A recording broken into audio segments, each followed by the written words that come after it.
반갑습니다. 오늘 말씀 7장 1절 말씀은 2일 후에라고 시작하고 있습니다. 2일 후에. 이 일은 언제를 말하는 것일까요?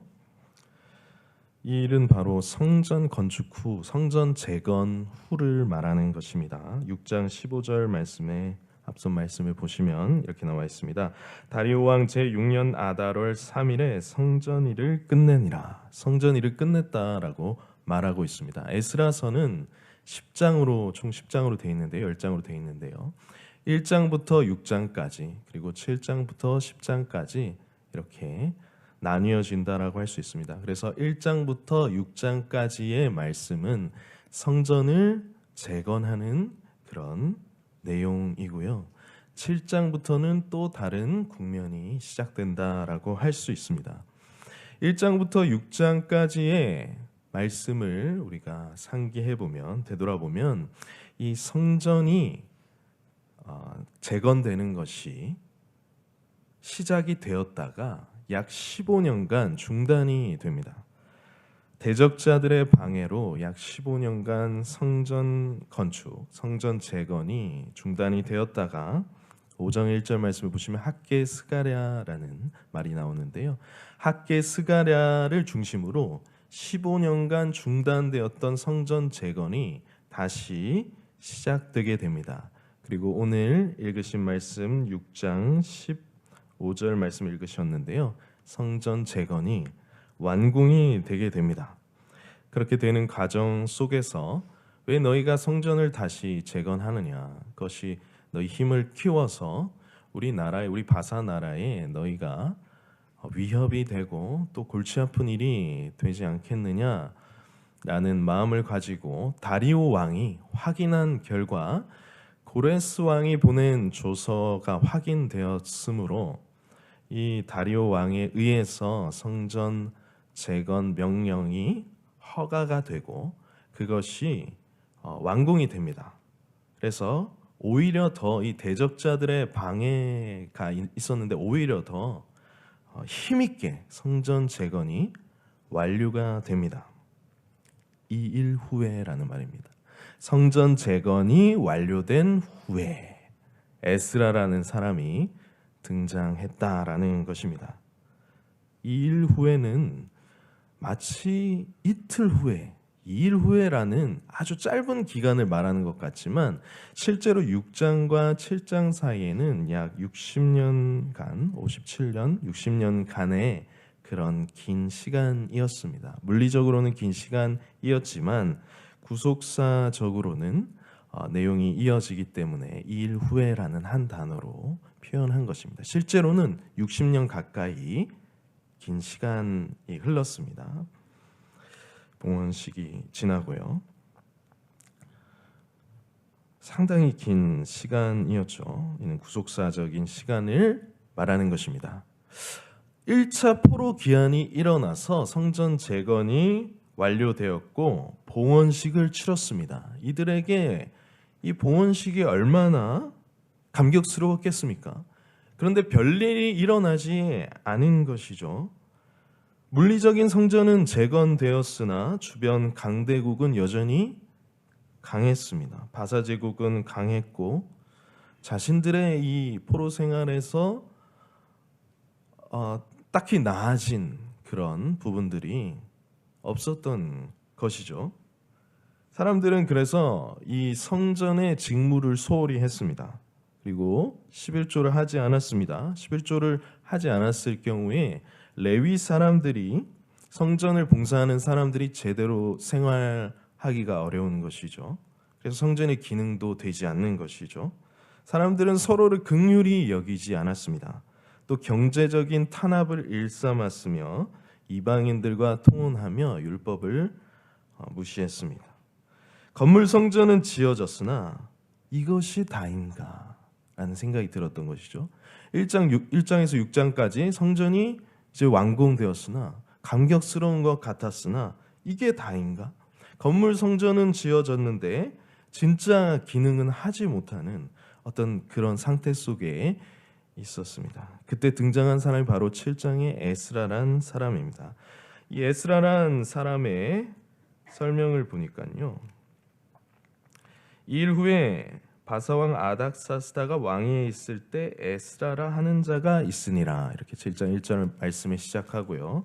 5절 말씀을 한번 보십시오. 아비수아의 13대 손이요 비느하스의 14대 손이요 엘르아살의 15대 손이요 대제사장 아론의 16대 손이라.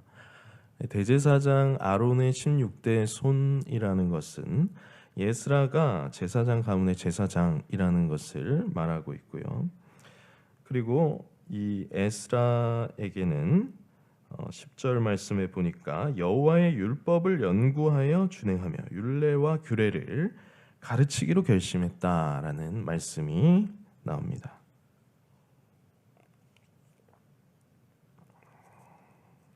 에스라는 이제 제사장이고 또 율법을 연구하여 준행하며 가르치기로 결심을 했고요. 6절 말씀에 한번 보십시오. 이 에스라가 바벨론에서 올라왔으니 그는 이스라엘 하나님 여호와께서 주신 모세의 율법에 익숙한 학자로서 율법을 잘 알고 있습니다. 제사장이라서 성전에 대해서 잘 알고 있는 사람이죠. 그의 하나님 여호와의 도우심을 입음으로라고 말하고 있습니다. 그의 하나님 여호와의 도우심을 입는다. 하나님께서 도우신다. 이게 에스라란 이름의 뜻입니다. 하나님께서 도우신다라는 뜻을 가지고 있는데요. 학자라고 말하고 있습니다. 제사장이면서 학자인 이 에스라가 돌아온다라는 말을 7장 말씀에 하고 있는 것이죠. 그가 왜 돌아오는가? 하나님의 율법에 능통한 자로서 이 율법을 가르치기 위하여서 돌아온다는 것이죠. 자, 지금 이 일 후에라는 말로 7장이 시작하고 있는데요. 1장부터 6장까지 성전 재건이 완료되었습니다. 건물 성전은 지어졌으나 하나님께서 에스라를 특별히 부르셔서 진짜 성전의 기능을 못하는 이 이스라엘 백성의 공동체 가운데 에스라를 보내심으로 말미암아 진짜 성전의 기능을 하도록 하시기 위한 목적을 가지고 계셨고 에스라는 그 부름을 받았던 것입니다. 그래서 10절 말씀에 읽으셨듯이 여호와의 율법을 준행해서 가르치기로 결심한 것이죠. 하나님에 의해서 일어난 일입니다. 율법에 익숙한 사람이고 아론의 후손으로서 성전에 대해서 잘 아는 사람인 것이죠. 그래서 건물 성전이 지어졌으나 그 기능을 하지 못하는 이 성전에 정말로 필요한 것을 가르치고 공급하기 위해서 하나님께서 일하기 시작하신 것입니다. 그래서 그 핵심은 바로 무엇이냐면은 하나님의 말씀이었습니다. 그들에게 건물은 있었으나 말씀이 필요했던 것이죠. 그래서 13절 말씀에 보시면 이 아닥사스다 왕에 의해서 굉장히 이제 총애를 받으면서 지냈던 것 같아요. 조서를 내리노니 우리나라에 있는 이스라엘 백성과 그들 제사장들과 레위 사람들 중에 예루살렘으로 올라갈 뜻이 있는 자는 누구든지 너와 함께 갈지어다. 1차 포로 기한으로 그들이 많이 고국 땅에 돌아와서 성전을 지었지만 여전히 그 70년이라는 오랜 포로 생활 가운데 있었기 때문에 아직 그곳에서 바벨론 지역에서 바사 제국 지역에서 남아있는 포로들이 많이 있었던 것입니다. 그래서 2차 포로 기한이 일어난다고 우리는 표현을 하는데요. 바로 이 에스라와 함께 돌아가는 이스라엘 백성들의 귀환이 있었던 것입니다. 누구든지 뜻이 있는 자는 에스라와 함께 갈지어다라는 이 아닥사스다 왕의 명령을 통해서 함께 2차 포로 기한을 하게 됩니다. 에스라, 느헤미야 이 두 권의 성경책을 통해서 우리는 이 성전의 신약적인 의미를 구약에서 먼저 맛볼 수가 있습니다. 그것은 바로 성전이란 단순히 건물 성전을 의미하는 것이 아니라 요한계시록에 나오는 성전은 하나님의 백성을 성전이라고 이야기를 합니다. 즉 하나님의 백성이 하나님의 참된 성전임을 에스라서는 말씀하고 있는 것입니다. 그들이 하나님의 백성이 어떻게 되느냐? 건물을 지어서 되느냐? 바로 하나님의 말씀을 통하여서 하나님의 백성이 된다라고 말하는 것이죠. 하나님께서 말씀으로 그들과 함께 하셔서 그들이 성전이 되는 것입니다. 요한복음 1장 1절 말씀이 이렇게 말하고 있습니다. 태초에 말씀이 계시니라. 이 말씀이 하나님과 함께 계셨으니 이 말씀이 곧 하나님이시니라. 말씀이 육신이 되어 우리 가운데 거하심에라고 말하고 있습니다. 말씀이 우리 함께 거하는 것, 그것이 성전의 참된 의미인 것입니다. 말씀이 하나님의 백성과 함께 있는 것, 그것 하나님께서 하나님의 백성과 함께 있는 것, 그것이 성전이라는 것입니다. 그것이 신약에서 분명하게 드러나는 개념인데 구약에서 우리가 먼저 맛볼 수 있는 것이죠. 무엇으로 하나님의 성전이 참된 성전이 될 수 있습니까? 그것은 하나님께서 함께 하심으로 될 수 있습니다. 하나님의 말씀이 있음으로 될 수 있는 것이죠. 그래서 이 건물 성전이 지어졌고 그 다음에 그것이 단가하고 고민에 빠졌던 그들에게 말씀을 가지고 에스라가 가는 것입니다. 이를 위해서 필요한 사람은 말씀에 능통한 에스라였습니다. 오늘 말로 하면은 신약적인 개념은 목회자의 그 개념을 가지고 있다고 할 수 있습니다. 말씀이 중심에 있도록 하는 것이 중요한 것이죠. 그러나 그렇다고 해서 이 성전의 주인공이 에스라라는 이야기가 아닙니다. 성전의 주인공은 하나님이십니다. 우리도 이것을 신약 개념으로 생각할 때 목회자를 통해서 하나님께서는 그 말씀이 하나님의 백성 가운데 있도록 하십니다. 그리고 수많은 성도님들이 함께 있습니다.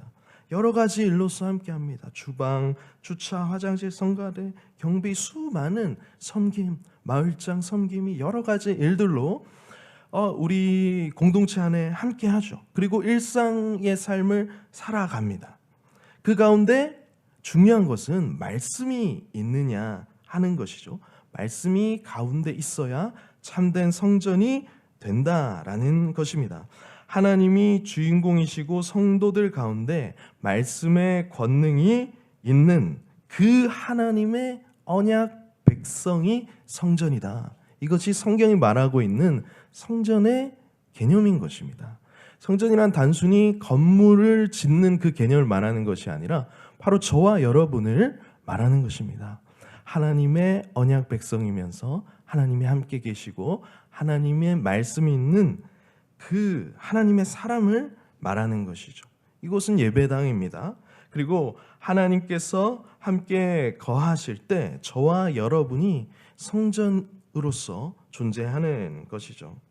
에스라 느헤미야는 사실 한 권의 책입니다.